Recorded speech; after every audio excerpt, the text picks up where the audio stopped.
here again, your ating new Jaja, no edit, no filter, just me. So ayan, for today's video, another vlog about sa mga pangarap mo, pangarap nating lahat. So libre ang mangarap dito sa mundo na to, kaya don't stop dreaming. Okay, so this vlog is about magpatuloy kang mangarap. Okay?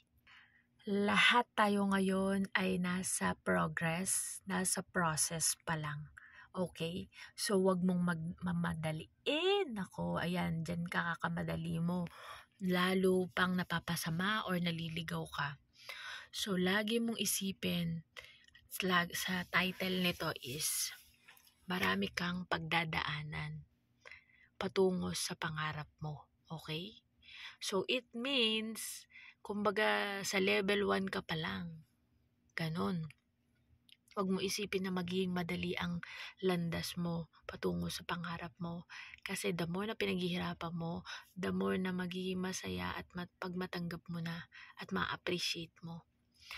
Kaya nire-remind lang kita na marami kang pang pagdadaanan patungo sa pangarap mo. One step at a time. Huwag madaliin ang mga bagay-bagay. Kasi the more na nagmamadali, the more na nagkakamali.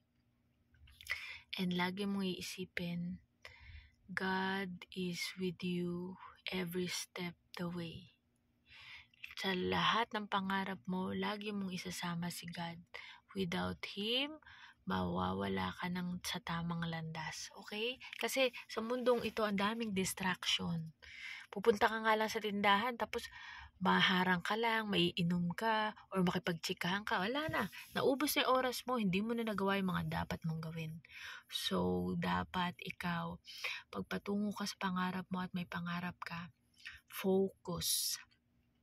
Kasama na dyan ang pagdarasal at ipanalangin mo yung sarili mo mismo. Yung isip mo, yung puso mo. Comment down below kung nangangarap ka na ngayon at ginagawa mo na yung mga pangarap mo. Kasi parang ako, in the progress pa lang ako. In the progress.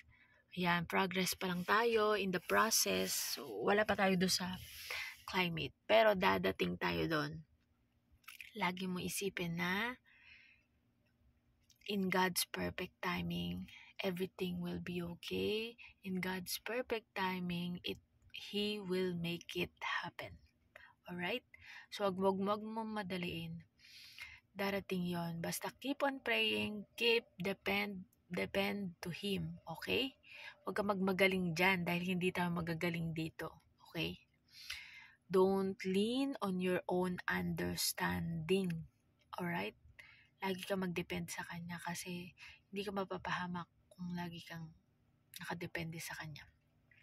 So, ayun ang tungkol dito sa vlog na to. Comment down below if patungo ka sa pangarap mo. And don't forget to like, share, and subscribe to my channel and click the notification bell for more upcoming videos. Itong vlog na to ay para sa mga nangangarap katulad ko. Okay, bye! See you in my next vlog!